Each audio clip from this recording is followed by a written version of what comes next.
Hello everyone, welcome back to Geography Guru channel. Our third session of class 10th Geography chapter number 5 Mineral and Energy Resources खनिज तथा ऊर्जा संसाधन is going on. ये हमारा third episode है। आज के एपिसोड में हम बात करने वाले हैं खनिजों के बारे में, जो पिछले दो एपिसोड से बात कर रहे थे, लेकिन हमने पहले एपिसोड में समझा खनिज होते क्या हैं, उनका वर्गीकरण कैसे कर सकते हैं, कहाँ मिलते हैं। दूसरे एपिसोड में हमने बात की थी खनिज कहाँ पाए जा रहे हैं, उनकी विशेषताएं क्या है, उनका भारत में वितरण की बात की थी। आज का जो थर्ड एपिसोड है उसमें हम बात करेंगे खनिजों का संरक्षण क्यों आवश्यक है और कैसे करें। और तीसरा जो इम्पोर्टेंट क्वेश्चन बनेगा वो बनेगा खनन के खतरे। खनन उद्योग है, उसको किलिंग इंडस्ट्री कहा जाता है, क्यों कहा जाता है। चलिए हम शुरुआत करते हैं हमारे आज के एपिसोड की। सबसे पहले हम बात करेंगे खनिजों के संरक्षण की। खनिजों का संरक्षण क्यों आवश्यक है। सबसे पहले खनिजों का संरक्षण से क्या अर्थ है आपका। संरक्षण का अर्थ होता है बचत करना, संरक्षण का अर्थ है मितव्ययिता, संरक्षण का अर्थ है सोच समझ के उपयोग करना, यानी उस तरीके से उपयोग करना कि ताकि हम भविष्य के लिए उन संसाधनों का बचा करके रख पाएँ, उन संसाधनों को, वो संरक्षण में आता है।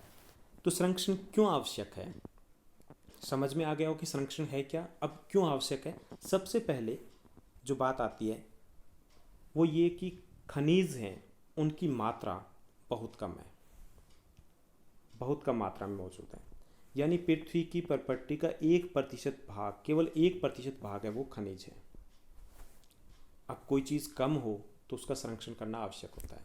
आपने देखा होगा कि आपके घर में कोई भी चीज़ जितनी भी कम होती है उतनी उसकी ज़्यादा वैल्यू होती है। उसको हम देखभाल के बहुत अच्छे से यूज़ करते हैं, केयर के साथ यूज़ करते हैं। तो खनिजों के साथ भी यही है, ये बहुत कम मात्रा में पाए जाते हैं और इसलिए हमें इनके संरक्षण की ज़रूरत है। दूसरा ये कि भविष्य की पीढ़ी के लिए जितने भी खनिज मिले हैं, इवन हमारी जो पृथ्वी है वो हमें धरोहर के रूप में मिली है पूर्वजों से, और इसको हमें as it is hand over करना आने वाली पीढ़ियों को। हैंड ओवर कब करेंगे, कैसे करेंगे, कंगाल बदहाल पृथ्वी नहीं, हमें इन खनिजों को आने वाली पीढ़ियों को भी सौंपना है। तो उसके लिए कैसे सौंपेंगे, संरक्षण करेंगे, सोच समझ के उपयोग करेंगे। तीसरा, असमान रूप से वितरित है। खनिज कम पाए जाते हैं एक बात, दूसरी बात ये है कि ये असमान रूप से वितरित है, सब जगह नहीं मिलते। कुछ खनिज हैं जो कुछ विशेष जगहों पर ही मिलते हैं। अब पूरे देश का, पूरे विश्व का एक समान विकास करना है तो उसके लिए इसका संरक्षण और मैनेजमेंट प्लानिंग जरूरी है। फोर्थ है, खनिज कीमती होते हैं। कुछ खनिज है बहुमूल्य खनिज है, बेहद कीमती है। सोना आपने देखा होगा, घर पे रोज़ बात होती होगी, कभी कभी होती है, रोज़ नहीं तो त्योहारों के ऊपर होती होगी। आपकी मम्मी आपके पापा से बोलती होगी कि कुछ सोना, कुछ ज्वेलरी करवा दो, पड़ोसन ने तो ये ले रखी है। अब वो इतना अगर कह रहे हैं तो दिला क्यों नहीं देते। दिला इसलिए नहीं देते कि बहुत महंगी है। कितनी महंगी है पता करना। अब बहुत महंगी है तो उस चीज़ का हमें संरक्षण करना आवश्यक है। और महंगा तब होता है जब वो वस्तु कम होती है। अगर मान लीजिए कि सोना है वो इसलिए महंगा है क्योंकि वो कम मात्रा में पाया जाता है। अगर लोहा कम मात्रा में होता तो ये भी महंगा होता है। और फिर शायद हम गले में लोहा डाल के घूम रहे होते, दिखा रहे होते, ये देखो मेरे पास ये लोहे का है, ये जो रिंग है ना मेरी लोहे की है, ऐसे बता रहे होते हैं। तो कुछ खनिज बेहद कीमती है क्योंकि वो कम मात्रा में पाए जाते हैं, तो उनका संरक्षण भी आवश्यक है। कुछ खनिज गैर नवीनीकरणीय भी है, अनवीनीकरण योग्य खनिज है, यानी कि उनको रीयूज नहीं कर सकते हम, रिप्रोड्यूस आसानी से नहीं कर सकते, या रिप्रोड्यूस करेंगे दोबारा बनाएंगे तो उत्पादन में लाखों साल लग जाएंगे। कोयला, पेट्रोलियम, एक बार यूज किया फिनिश्ड, दोबारा बन जाएगा लाखों सालों के बाद। तो जो गैर नवीनीकरण योग्य खनिज है उनका भी संरक्षण आवश्यक है, वरना वो जल्दी ही खत्म हो जाएंगे। एक अनुमान है, उसके अनुसार 2040 में जिस तरीके से हम उपयोग करें, कोयला भारत से गायब हो जाएगा। 2060 तक पूरे विश्व से कोयला गायब हो जाएगा। फिर हम म्यूजियम में जाएंगे और देखेंगे ये देखो ये ऐसा कोयला होता था। तो जरूरी है हम पहले से ही सचेत हो जाएं, उनका संरक्षण करें। ये आर्थिक विकास का आधार भी है। हमारा आर्थिक विकास, जैसा हमने पहले वीडियो में बात की थी कि हमारे आसपास जो कुछ भी दिख रहा है वो खनिजों से बना है, और ये जो बेसिक इंफ्रास्ट्रक्चर होता है, बेसिक चीज़ें होती है, ये विकास का आधार होता है। अगर खनिज खत्म हो गए तो विकास कैसे होगा। तो आर्थिक विकास के लिए भी हमें इन खनिजों का संरक्षण करना आवश्यक है। इसके अलावा जो खनिज हैं उनके निर्माण की प्रक्रिया है वो बहुत धीमी होती है, जबकि हम उपयोग जो करें, उनका उपभोग जो करें बहुत तेज़ गति से करें। ऐसे तो जल्दी ख़त्म हो जाएंगे। इसलिए भी हमें इन खनिजों का संरक्षण करना चाहिए, क्योंकि ये गैर नवीनीकरण योग्य भी हैं और ये सीमित मात्रा में पाए जाते हैं। अनलिमिटेड नहीं है कुछ भी। अनलिमिटेड तो डेटा पैक भी वो शुरुआत में मिलता था, वो भी नहीं मिल रहा। तो ये चीज़ें भी अनलिमिटेड नहीं है, इसलिए हमें इनका संरक्षण करना चाहिए। तो ये कुछ पॉइंट्स थे जो आप इजीली कर पाओ, तो इसलिए मैंने इन पॉइंट्स में आपको बताया कि खनिज है पहली चीज़, ये कम मात्रा में पाए जाते हैं। दूसरा, भविष्य की पीढ़ी के लिए। तीसरा, असमान रूप से वितरित है। चौथा जो हमारा पॉइंट है वो है खनिज बेहद कीमती है, कुछ खनिज गैर नवीनीकरण योग्य है, ये आर्थिक विकास का आधार है और इनके निर्माण की प्रक्रिया धीमी आती है। ओके, चलो हमने मान लिया कि खनिज का संरक्षण करना चाहिए। अब बात आती है कि कैसे करें। तो कुछ पॉइंट्स हम डिस्कस करेंगे, कुछ आप मुझे बताओगे, कमेंट करके बताओगे कि और कौन से तरीके हो सकते हैं। कैसे करें खनिजों का संरक्षण। How we can conserve these resources, these minerals. First, खनिज संसाधनों का योजनाबद्ध और टिकाऊ तरीके से उपयोग करने के लिए एक संयुक्त प्रयास किया जाना जरूरी है, यानी मैनेजमेंट, यानी प्लानिंग, यानी नियोजन। अपने पहले चैप्टर में किया था संसाधन नियोजन, वही तो है ये खनिज नियोजन, कि हमें सोच समझ के इनको उपयोग करना है। इसके लिए एक योजना होनी चाहिए ताकि इनका हम अच्छे से उपयोग कर पाएँ और अति उपयोग है उसके ऊपर रोक लगा पाएँ। तो नियोजन पहला पॉइंट होगा। दूसरा, कम लागत पर कम ग्रेड के एस्कों के उपयोग की अनुमति देने के लिए बेहतर टेक्नोलॉजी या तकनीक को लगातार विकसित करने की आवश्यकता है।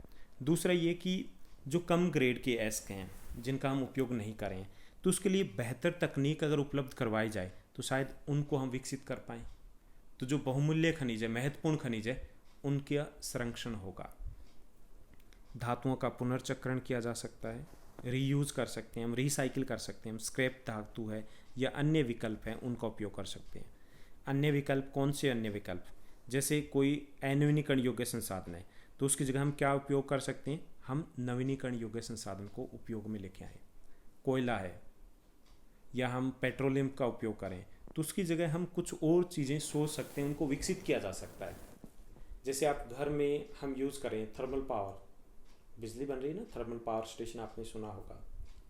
वो हाइड्रो पावर होती है, थर्मल पावर होती है। हाइड्रो पावर होती है जल विद्युत, थर्मल पावर होती है जो कोयला या पेट्रोलियम के जलाने से प्राप्त होती है। अब जल रहा है, उसकी जगह अगर हम सोलर एनर्जी को यूज़ करना शुरू करते हैं, संरक्षण होगा इनडायरेक्टली तौर पर। ऐसे ही जेट्रोफा एक पौधा होता है, नाम सुना आपने जेट्रोफा? ये नहीं सुना होगा। रतन जोत, ये भी नहीं सुना। डीजल वाला पौधा, ये भी नहीं सुना। चलो बताता हूँ कि एक पौधा होता है, झाड़ी नुमा पौधा होता है, और उसमें जैसे कपास के टिंडे लगते हैं, ऐसे टिंडे लगते हैं, और उसका उपयोग उन बीज, उसमें से बीज निकलते हैं कॉफ़ी की तरह, उन बीजों से तेल बनाया जाता है जिसका उपयोग वाहन को चलाने में किया जा सकता है। गुजरात में कुछ बसेस चल भी रही है। तो ऐसा कुछ सोचना पड़ेगा हमें। तो ये कुछ तरीके थे जो मैंने सुझाए हैं, कुछ और आप भी इसमें ऐड कर सकते हो कि कैसे हम खनिजों का संरक्षण कर सकते हैं। अब हम नेक्स्ट टॉपिक की तरफ बढ़ते हैं जो हमारा आज का लास्ट टॉपिक है इस थर्ड सेशन का, और ये टॉपिक है खनन के दुष्प्रभाव क्या हैं, खनन के खतरे क्या हैं, खनन को किलर इंडस्ट्री क्यों कहते हैं, खनन को घातक उद्योग क्यों कहते हैं। तो इम्पोर्टेंट क्वेश्चन है ये, खनन के खतरे। खानों में काम करने वाले मजदूरों और आसपास रहने वाले लोगों के लिए खनन एक घातक उद्योग है। खनिकों को बहुत कठिन परिस्थितियों में काम करना पड़ता है। खनन के अंदर नैसर्गिक रोशनी नहीं होती, यानी अंधेरे में कार्य करना होता है। प्राकृतिक रोशनी नहीं होती, जो भी रोशनी का अरेंजमेंट किया जाता है। आपने देखा होगा खनिक अपने माथे के ऊपर, फोरहेड के ऊपर लाइट टॉर्च लगाए होते हैं, ये आपने मूवी में देखा है या न्यूज़पेपर में देखा होगा। तो अंधेरे में काम करते हैं, लगातार अंधेरे में काम करें तो उनको कई प्रकार की बीमारियां हो जाती है, जैसे आंखों की रोशनी संबंधित समस्या वो हो जाती है। दूसरा ये भी होता है कि वहाँ शोर अधिक होता है, तो उसके कारण, ध्वनि प्रदूषण के कारण वो बहरे हो जाते हैं जल्दी ही। तीसरा, उनके हाई बीपी की, ब्लड प्रेशर की समस्या भी होती है, क्योंकि अलग इन्वायरमेंट होता है, नेचुरल इन्वायरमेंट नहीं होता, तो ये भी एक समस्या होती है। हाइपरटेंशन, यानी कि ये भी उनके लिए एक समस्या है। अनिद्रा की समस्या हो जाती है, नींद नहीं आ पाती क्योंकि वो शोर में, अंधेरे में उसमें कार्य करें। तो ये तो नॉर्मल सामान्य समस्याएं हैं। इसके अलावा यानी कि सामान्य समस्याओं का मतलब ये नहीं कि छोड़ दो, ये भी इम्पोर्टेंट है, मतलब ये तो होती होती है, इसके अलावा भी खतरे हैं। जैसे खान की छत गिरने का खतरा रहता है। आपने देखा होगा खनन है वो दो तरीके से किया जाता है। एक तो उत्खनन होता है जब खनिज ऊपर ही मिलते हैं, दूसरा होता है खनन जब धरती के नीचे कुछ खुदाई करके हम खनिज निकालते हैं। और उसमें भी दो प्रकार की खानें होती है। एक तो जो शाफ्ट माइनिंग होती है, यानी कि ट्रक के ट्रक अंदर चले जाते हैं, ठीक है। और एक होती है सुरंगें बनाई होती है, स्ट्रक्चर बनाना होता है। अब स्ट्रक्चर बनाना होता है, हज़ारों मजदूर उसके अंदर खनिक है वो काम कर रहे होते हैं, कई बार छतें गिर गई, गिरने के बाद रेस्क्यू ऑपरेशन चलते हैं लेकिन वो वापस नहीं आ पाते। तो हमेशा खानों की छतें गिरने का डर रहता है, इसमें भी हर वर्ष सैकड़ों मजदूर मारे जाते हैं। पानी भरने का डर होता है, कहीं पर भी कोई जलधारा वो फूट पड़ती है या बाढ़ आ गई तो पानी भर गया तो उनको निकालना बड़ा मुश्किल हो जाता है, तो ये भी खतरा होता है। आग लगने का डर होता है, विशेष तौर पर कोयला खानों में। आग लगने के बाद उसको बुझाने में कितना टाइम लगता है? घंटे नहीं लगते, महीने लगते हैं, कई महीने लग जाते हैं आग बुझाने में, और किसी का बचना लगभग इम्पॉसिबल होता है। तो ये खतरे हैं। इसके अलावा धूल की समस्या रहती है, जहाँ आसपास का इलाका जहाँ खनन कार्य किया जाता है, जिसके कारण भूमि है वो अनउपजाऊ हो जाती है। इनके अलावा सड़कों और खेतों को भी नुकसान पहुंचता है, जो स्लरी निकलती है खान से। घर और कपड़े आसपास के होते हैं वो जल्दी गंदे हो जाते हैं। आसपास के लोगों को, खनिकों के साथ साथ आसपास के लोगों को भी सांस संबंधी बीमारी हो जाती है, उसका खतरा काफ़ी अधिक होता है। फेफड़ों से संबंधित बीमारी हो जाती है। तो ये कुछ खतरे हैं जिनको आप पॉइंट्स में मेंशन कर सकते हो, लिख सकते हो। तो इसीलिए इन सब कारणों से खनन उद्योग को कैसा उद्योग कहा जाता है? किलर इंडस्ट्री, घातक उद्योग कहा जाता है। ये देखिए एक और पिक्चर मैं आपके लिए लेके आया हूँ, कितने बड़े पैमाने पर खनन कार्य होते हैं। बड़े पैमाने पर होते हैं लेकिन धूल भरा सारा इन्वायरमेंट होता है सब कुछ, और उनमें उनको रहना होता है। तो न केवल उनको पर्सनल इश्यूज़ प्रॉब्लम हो जाती है, बल्कि आसपास के लोगों को भी कई प्रकार के खतरों का सामना करना पड़ता है।